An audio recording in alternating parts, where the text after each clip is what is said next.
kabers na sa pansit. So, ngayon is magluto tayo ng simpleng gulay. Kumbaga sa Bisaya is laoy. I don't know. Sa Ilongga is diningdi. No.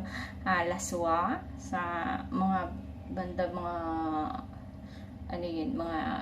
Ilocano is diningding. So, magluto tayo. May kamatis, loya, atchal, sibuyas. So,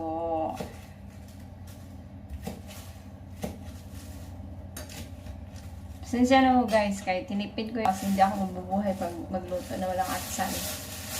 At saka yung sibuyas dito guys, inano ko din, tinipid. Pero swerte na rin din kami kasi nakakain kami ng ganito. Kasi sa iba is wala, sabi nila. So, nagpakulo na tayo ng tubig. Pakulo tayo ng tubig, no? Para ilagay natin. So, may okra tayo. So, ngayon is naubusan lang ako ng kalabasa. Kaya, wala akong kalabasa. So, okra. Ang gulay makulay.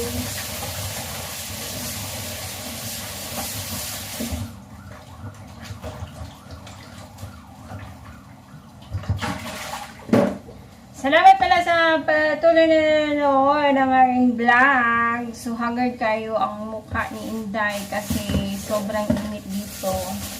So, oh my gosh. Sobrang init. So, ilunod na natin yung kamatis, bombay, luya, at iba pa. Kaya kumukulo na siya. Nalagyan siya, ida.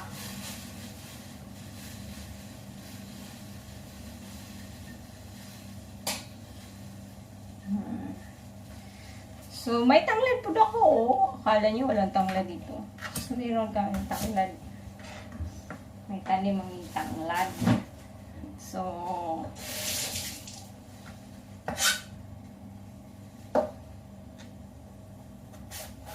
kumusta, shout out pala sa mga OFW kahit sa ang sulok ng mundo. Kaway-kaway po kayo dyan. Saka maghiwas ako. So, simple lang naman. Lahat ng mga Pilipino alam paano tawag nito, magluto ng lawoy. Lunod ko lang pati tapos meron akong ito dahon. Ang tawag nila dito is choysang. Itatry ko siya kung para lang siyang kamatis. Hindi kamatis. Para siyang pitsay. Pero siya may bulak-bulak. So, kunin natin yung bulak-bulak. Itatry ko lang kung masarap ba siya sa may sabaw. Para may green tayo din. Green leafy. Atayin nyo ang pitsay ko. Malapit na. Charot.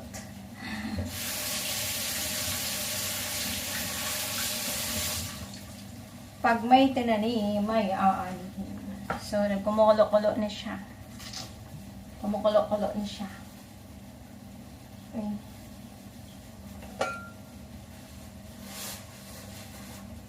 So, ilunod ko na ang labat ko dito siya itlagay. Ilunod ko na ang okra at saka taong at saka Chang. Ang masarap sa sa tawag nito sa lawoy is may yung pure na sabaw niya, walang walang mantika, lahat pure.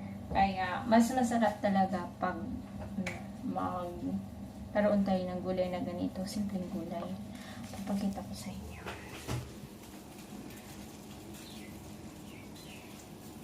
Yan. So, karon is, ilunod na nato ang, maglulod sa taon ko ay pagsubak. May subak ako dito na manok. Para medyo masarap. Ay, ang mga Pilipino mahilig sa subaks. Hindi lang din dami yan. Basta at least may ano lang.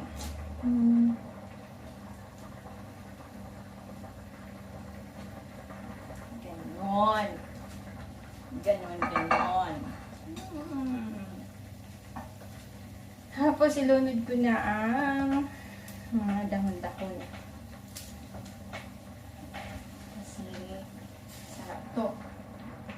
Try. I wanna to try.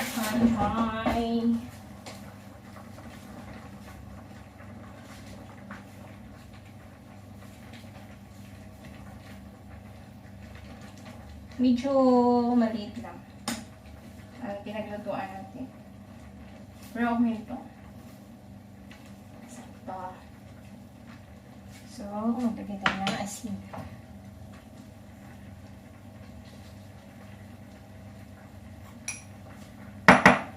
Damihan natin after this na pang-titihon. Hindi, ito na gulay. Kami lang kain mga OFW.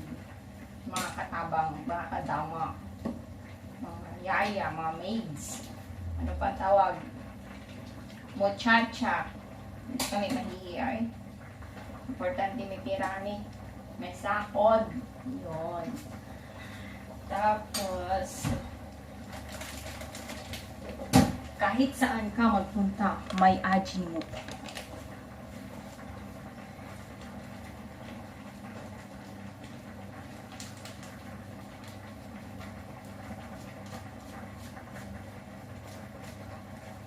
Ay, kasarap!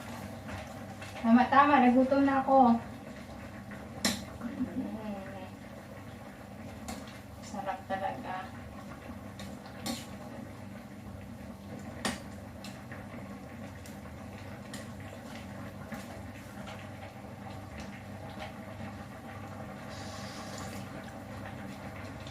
Tama na, siya tanan. So mga birds, this is it. Pansit! So naluto na ito ang simpleng gulay. So, titingin muna kayo. Titingnan nyo. So, yan na yan. So,